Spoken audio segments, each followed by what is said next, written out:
देखिए, ये मेरी सरकार, मेरे प्रधानमंत्री आदरणीय नरेंद्र मोदी जी की गंभीरता और प्रतिबद्धता को दर्शाता है, क्योंकि जब हम लोगों ने नए पार्लियामेंट सदन जब बना था, उस वक्त भी विशेष सत्र बुला के नारी शक्ति अधिनियम के ऊपर संसद में प्रस्ताव प्रस्तुत किया गया था। और उस वक्त विपक्ष का ये कहना था कि ये सिर्फ दिखावा है, कहने की बातें हैं, ये लोग करेंगे नहीं, अगले चुनाव से पहले होगा नहीं, 10 साल लगेगा, 15 साल लगेगा, अलग अलग तरीके का वही भ्रम जो विपक्ष फैलाने में माहिर है। ऐसे में ये दर्शाता है कि ये सिर्फ कोई दिखावा नहीं था। हम लोग इस बात को लेकर गंभीर हैं। देश की आधी आबादी हैं महिलाएं, ऐसे में उनका उचित प्रतिनिधित्व और जो लंबे समय से महिलाओं की मांग रही है और हम लोगों ने भी उसको पूर्णतः उसका समर्थन करने का काम आज से ही नहीं, मेरे नेता, मेरे पिता आदरणीय रामविलास पासवान जी के वक्त से मेरी पार्टी इस बात को लेकर पूरी गंभीर है कि जल्द से जल्द, उस वक्त विमेन रिजर्वेशन बिल के नाम से था, अब नारी शक्ति अधिनियम, गंभीरता हम लोग की रही है। ऐसे में जब अब मेरी सरकार विशेष सत्र बुलाकर इसको लाने का कार्य कर रही है, मैं उसके लिए मेरे प्रधानमंत्री आदरणीय नरेंद्र मोदी जी को विशेष तौर पे मैं धन्यवाद देता हूं और उम्मीद करता हूं कि विपक्ष पूर्णतः इस विषय पर हम लोग का समर्थन करेगा। इस तरह से प्रचार कर रहे हैं, केरला जा रहे हैं, केरला गए, वहाँ जाकर प्रचार कर रहे हैं, बिहार में और बिहार के खिलाफ है जिस तरीके से बिहार। ये दिक्कत हमको इस बात की है कि आप नेता प्रतिपक्ष हैं, दूसरे राज्यों में वोट बटोरने के लिए आप अपने राज्य को बदनाम कर रहे हैं, ये गलत है ना। और अगर आप बदनाम कर रहे हैं किस बात को लेकर कि गरीब राज्य है, किसकी वजह से ये राज्य गरीब बना? 90 का दशक क्या लोग भूल गए हैं?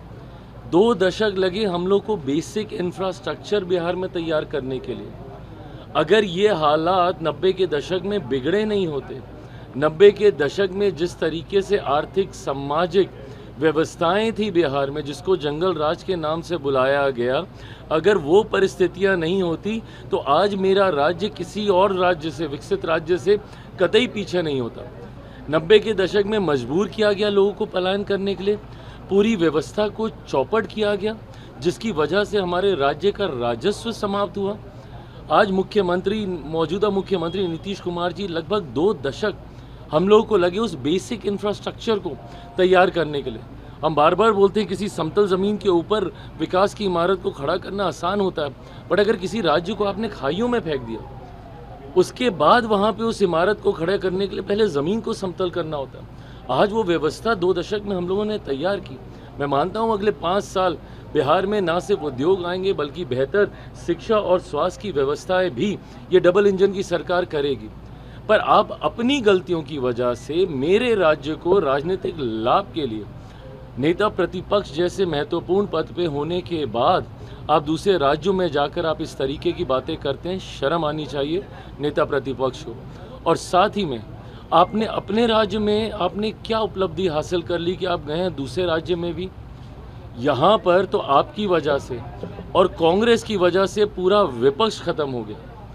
नेता प्रतिपक्ष भी कैसे कैसे करके बन पाए हैं, खुद अपनी विधायकी कैसे कैसे करके ये विधायक बन पाए हैं, और आज ये गए हैं दूसरे राज्यों में, वहाँ पे भी विपक्ष पूरी तरीके से समाप्ति की कगार पर आ जाएगा। केरला में वैसे भी धीरे धीरे एंटी इनकम्बेंसी डबल इंजन की सरकार की सोच आज की तारीख में हर राज्य रखता है। और मैं मानता हूँ कि केरल, ये तमिलनाडु, ये तमाम राज्य ऐसे हैं, बंगाल, जहाँ पे आने वाले दिनों में मेरे प्रधानमंत्री आदरणीय नरेंद्र मोदी जी की सोच वाली सरकार, डबल इंजन की सरकार आने जा रही है। अंतिम सवाल है, ठीक है, आप राजनीति में आए, युवा हैं, अब निशांत कुमार क्योंकि जेडीयू में आ चुके हैं, नई सरकार भी बननी है, आप चाहते हैं कि हाँ सरकार में भी उनकी कोई भूमिका हो, आगे बढ़े, बिहार को समझें, देखें? देखिए, किसी के चाहने से कुछ नहीं होता राजनीति में। सबसे पहले तो जनता क्या चाहती है, जनता आपको किस भूमिका में देखना चाहती है, सबसे ज़्यादा महत्वपूर्ण वो होता है। और उसके बाद आपके दल की आपको लेकर क्या सोच है, पहले ये बात उनके दल के भीतर उनको स्वयं खुद को लेकर वो अपने आप को किस भूमिका में देखना चाहते हैं, उनकी पार्टी उनको किस भूमिका में देखना चाहती है, और उसके बाद ये तमाम बातें गठबंधन के भीतर चर्चा के विषय के तौर पर आएंगी।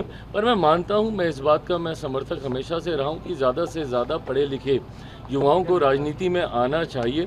युवा नई सोच के साथ आते हैं, जात पात धर्म मज़हब की राजनीति से उठकर प्रदेश के विकास की सोच रखते हैं, और यही सोच निशान जी भी रखते हैं। और गठबंधन में उनकी क्या भूमिका होगी, मुझे लगता है बहुत जल्द इस तमाम बातों को साझा किया जाए। पाएंगे बिहार के गुप्ता जी ने जो किया था वो कर पाएंगे बेहतर? मैं उम्मीद करता हूँ उन्हीं के अंश हैं। ऐसे में जो गुण मौजूदा मुख्यमंत्री जी में रहे हैं, उनका अपना जो एक अनुभव रहा, मैं मानता हूं कि उसका लाभ उनको ज़रूर मिलेगा। बंगाल में जिस तरीके से घटना घटी है, मालदा में जो घटना घटी उसके बाद चीफ जस्टिस भी हस्तक्षेप करा और कि NIA को मामला तुष्टिकरण की वहाँ राजनीति कर रहे हैं। देखिए, ममता जी की राजनीति का आधार ही तुष्टिकरण रहा है। अपीसमेंट पॉलिटिक्स के आधार पर ही अपने ही राज्य के लोगों को बांटने की सोच के साथ उन्होंने अपनी राजनीति को आगे बढ़ाने का काम किया। जहां एक तरफ उन्होंने तुष्टिकरण को बढ़ावा देने का काम किया, तो वहीं दूसरी तरफ हिंसा का भी संरक्षण करने का उन्होंने काम किया। राज्य की एक ऐसी मुख्यमंत्री जो देश के हमारे संघीय ढांचे में एक महत्वपूर्ण व्यवस्था का वो हिस्सा हैं, उसके बावजूद उन्होंने जिस तरीके से स्वतंत्र संस्थाओं के ऊपर भी हमला करने का प्रयास किया। अगर कोई भी केंद्रीय स्वतंत्र संस्था किसी जांच के लिए उनके राज्य में जाती है, ईडी हो, सीबीआई हो, जिस तरीके से उन अधिकारियों के ऊपर हमला किया जाता है, ये दर्शाता है कि उन्होंने हिंसा का भी संरक्षण करने का काम मुख्यमंत्री ममता बनर्जी जी के द्वारा किया गया, और एक अराजक परिस्थिति को निरंतरता में बनाए रखने का कार्य उनके नेतृत्व में किया गया, जिसकी वजह से बंगाल की जनता में एक निराशा है, नाराज़गी है। और इस नाराज़गी को परिणाम के रूप में एक बदलती हुई सरकार, एनडीए की सरकार बनने के रूप में बहुत जल्द परिणाम जब आएंगे तो देखने को मिलेगा।